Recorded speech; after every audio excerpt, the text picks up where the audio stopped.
Meditation on Amazon Music.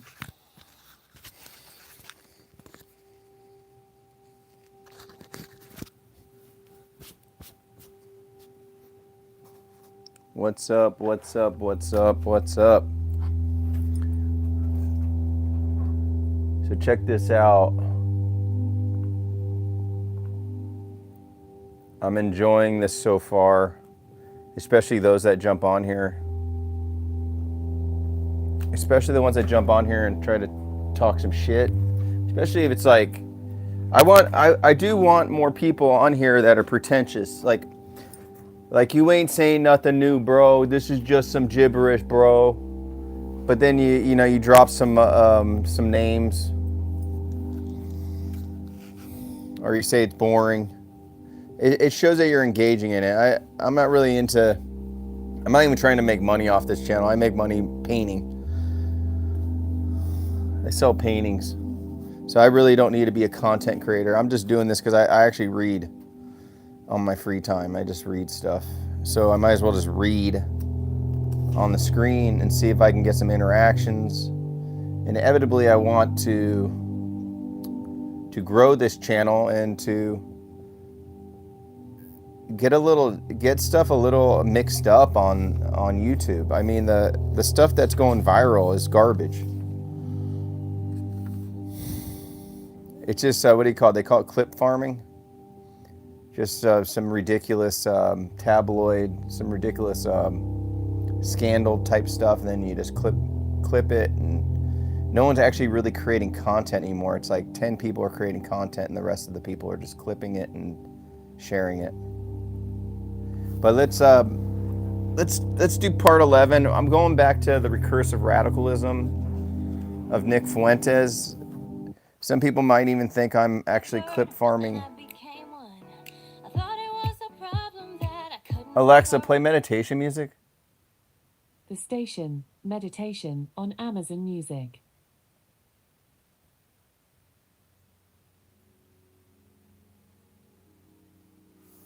I don't even know what that was. Anyways, let's start this part 11. This is the Groyper War, the Trickster Arena, and the America First Imperium. The Groyper War, the Trickster Arena, and the America First Imperium. Every movement inherits its battles. Every generation invents its rituals. Where the line of questioning is choreographed, there the true contest is not opinion by hierarchy. All great political awakenings begin with a prank mistaken for a coup. The ranked legion and the theater of tests on ranking, infiltrations, auditorium warfare, and the ritual of adversarial questioning. Every underground political movement eventually invents ranks, titles, and internal hierarchies, not because it believes in them literally, but because it understands that identity requires a grammar, and that gamified rituals of status give coherence to an otherwise amorphous swarm. The generals and the privates of the Groypers were never military disintegrations, but mythic masks, playful sigils that allowed a network of anonymous youths to feel like participating in a secret initiation, turning democratic Q&A sessions into rehearsed battlefields.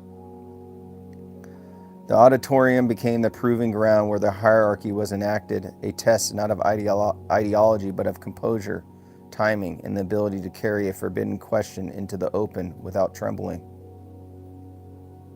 Opposing organizers, aware of ritualistic structure of incursion, responded not with argument, but with counter-magic, line switching, expectation breaking, misdirection, methods as theatrical as the incursion itself. In this interplay of prank and counter-prank, both sides implicitly acknowledged that politics had become performative warfare, a contest for narrative dominance enacted through orchestrated spontaneity. The failed initiate, the one who stuttered, froze, or misdelivered the charged question, was not merely mocked, but symbolically exiled, for the movement's mythology required that its representatives speak with the calm certainty of prophetic youth. With the calm certainty of prophetic youth. Excommunication within such groups functioned not as cruelty but as pedagogy, a reminder that political insurgency requires both discipline and theatrical mastery. The Groypers' presence at events revealed a truth conservatives feared. A truth conservatives feared acknowledging that the younger generation did not recognize authority of the established gatekeepers and was willing to challenge them on their own stages. The trickster element, misdirection, infiltration, ironic uniforms, became part of the political mythos, signaling that dissent had evoked into something more agile than the institutions it challenged. This theater of interruptions exposed the fragility of the legacy's conservative ecosystem, its inability to respond organically to questions outside its pre-approved script. Thus, the Groyper phenomenon was not primarily ideological, but generational, a revolt of youths who sensed that political participation required spectacle, courage, and a willingness to disrupt the decorum of aging institutions. Every insurgent movement begins with a prank. The difference between a prank and a revolution is only whether the establishment chooses to crush it or accidentally canonize it.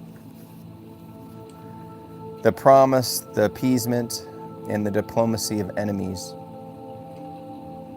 On asking for assurances, negotiating ceasefires, and the strange etiquette of hostile respect. The request, "Give me your word you won't send them again," is not about logistics, but about signaling that the era of ambush politics has matured into an era of negotiated boundaries, where former combatants recognize one another as necessary antagonists. Even adversaries follow protocols, truces, assurances, and gentlemen's agreements arise not from affection, but from an understanding that mutual destruction benefits neither. There exists a peculiar intimacy between ideological enemies who have warred for years, each knowing the other's strategy, audience, blind spots, so that finally the line between rivalry and fraternity blurs. Promises in such spaces function not as moral commitment, but as strategic acknowledgments. The recognition that escalation is easy, but de-escalation requires intention.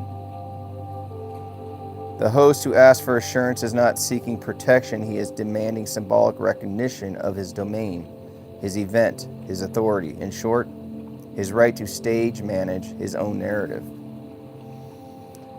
The guest who grants that assurance is not capitulating, but signaling that he has graduated from the youthful chaos of disruption to the more subtle art of influence.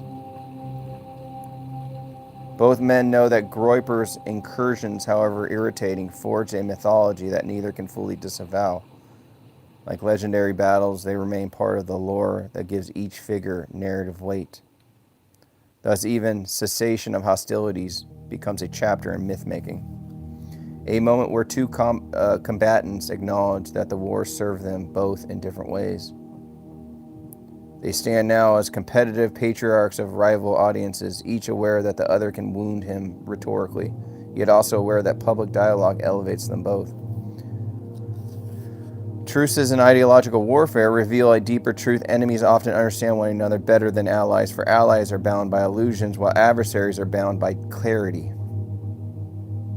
Allies are bound by illusions, while adversaries are bound by clarity. Hostile respect is the hallmark of mature insurgency. The recognition that destroying the enemy's stage also destroys your own audience. In this way, ideological war gives way to ideological diplomacy, an evolution that marks the movement's passage from adolescence to political adulthood. Promises between rivals serve as temporary bridges. They hold only as long as both parties perceive advantage, yet their symbolic weight shapes how future conflicts will be remembered. Thus, every truth reveals the same paradox. Enemies negotiate because they fear each other, but they negotiate only because they also need each other. American empire and the nationalist imaginary. On superpower identity, civilizational longing, and the mythic aura of America. To say, "I love that we are a superpower," is to confess that one's political identity is bound not merely to a nation, but to an empire. an inheritance of Rome, Spain, and Britain condensed into a techno-industrial colossus. Empire as an object of love reveals itself as aesthetic before it is moral, a fascination with scale, reach, and destiny rather than with law or virtue. The young nationalist does not love America primarily for its founding documents, but for its power to project civilization across the globe, an instinct that older conservatives often conceal behind constitutional rhetoric. In admiring empire, he admits a truth liberals and traditional conservatives avoid, that nations are not sustained by principles alone, but by demography, force, and mythic coherence. This imperial admiration does not necessarily produce tyranny, rather it reveals the desire for national self-confidence in an era of fragmentation. To view America as pan-European empire is to interpret national identity not as a set of legal rights, but as a civilizational inheritance ordered around shared ancestry and religion. Such a view contrasts sharply with the Canadian or European experience where state churches, linguistic enclaves, and bureaucratic paternalism suffocated the vitality of the old world. Thus, the dialogue between them American nationalists and Quebec-born skeptics mirror the dialectic at the heart of Western identity: empire versus liberty, tribe versus contract, order versus dissent. Political liberty, invoked both men, reveals itself as a container that can hold radically different imaginations of America, depending on what one believes liberty is for. One sees liberty as a safeguard for hierarchy and national cohesion. The other sees it as a bulwark against precisely those hierarchies when they ossify. In their exchange, it becomes clear that America's power is admired even by those who distrust America's institutions, for empire produces pride even when governance produces disappointment.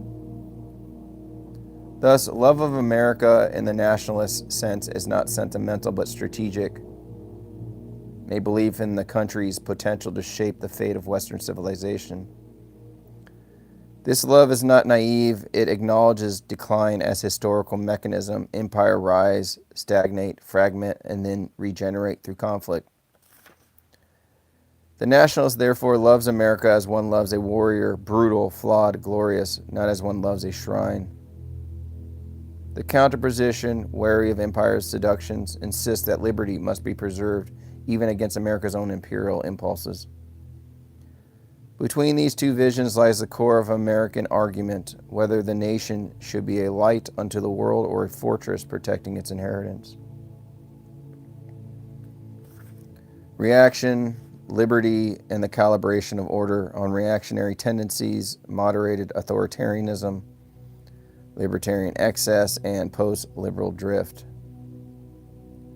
The guest admission, "I am more reactionary than conservative," reveals the intellectual migration of a generation disillusioned with libertarian promise and bored with managerial liberalism. Reaction is not hatred of change, but recognition that unbounded liberty dissolves communities faster than it empowers individuals.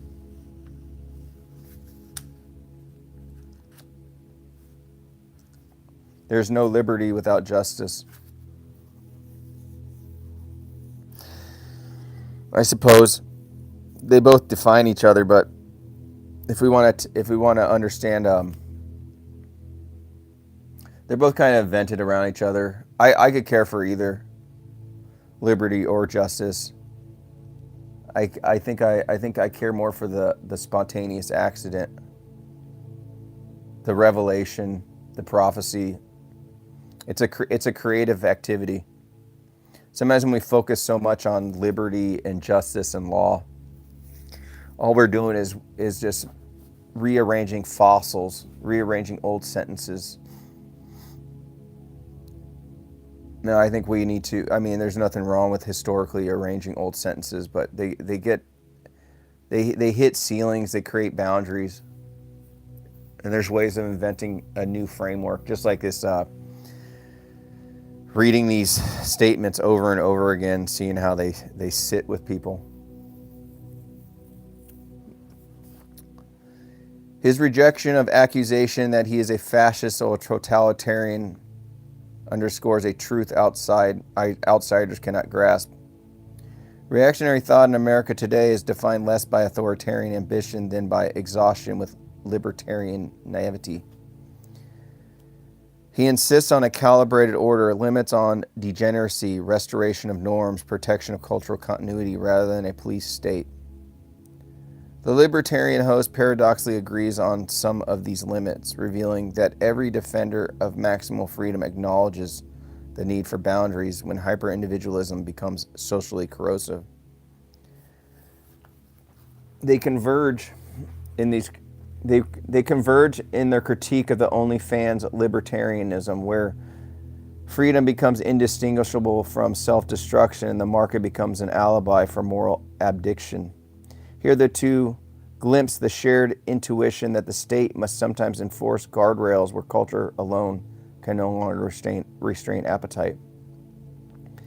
Yet they diverge on metaphysics. One believes order flows from inherited identity. The other believes order flows from universal principles embedded in constitutional designs. In the divergence lies the contemporary American rift between reactionary nationalism and conservative liberalism, each diagnosing the same disease but prescribing incompatible cures.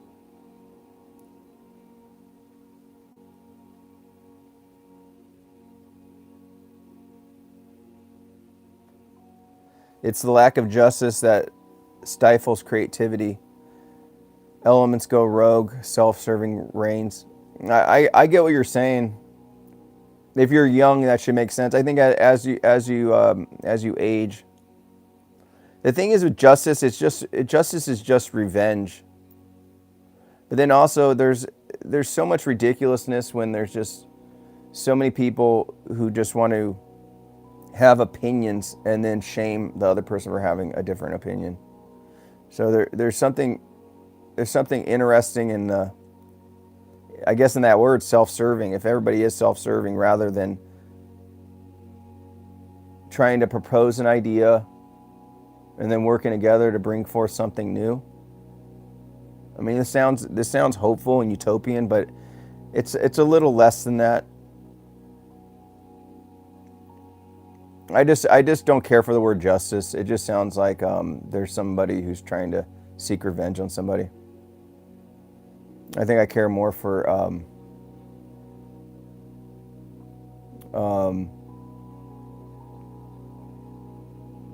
adversarialism, competition, I guess, the intimacy of sport.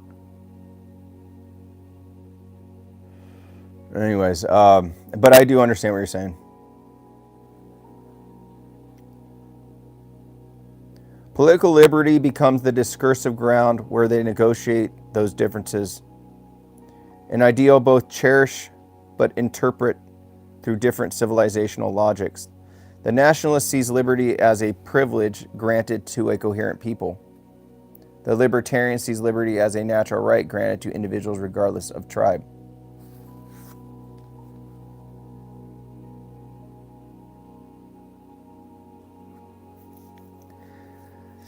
Yeah, I get what you're saying. There is something with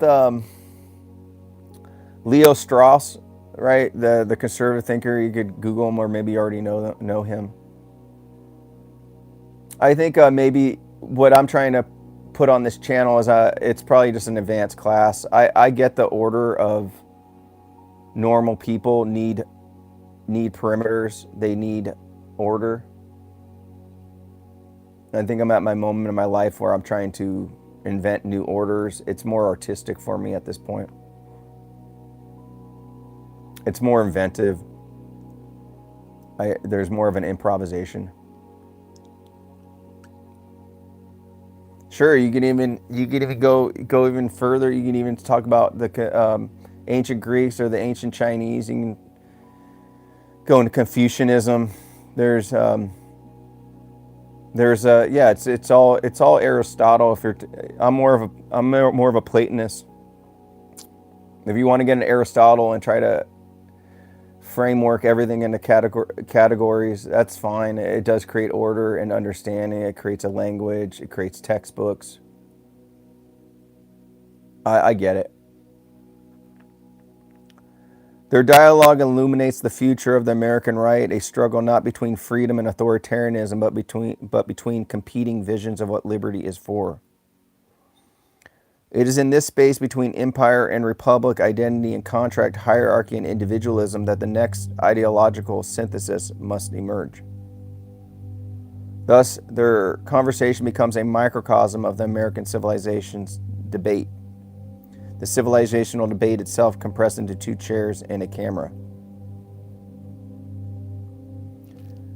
The nationalist sees liberty as privilege granted to a coherent people. The libertarian sees liberty as a natural right granted to individuals regardless of tribe. Let's leave on that statement. The nationalist sees liberty as a privilege granted to a coherent people. The libertarian sees liberty as a natural right granted to individuals regardless of tribe. Either way, there needs to be evidence of coherency. There needs to be reward. There needs to be a give and take. Something that is recorded of evidence. Anyways, this is part 11 of Recursive Radicalism of Nick Fuentes. Check out my art at zuccagallery.com. Google the name Abe Zucca, see what's up. I'll see you guys later. I'll answer what is justice in the next part. Possibly I'll keep it in mind. I'll see you later.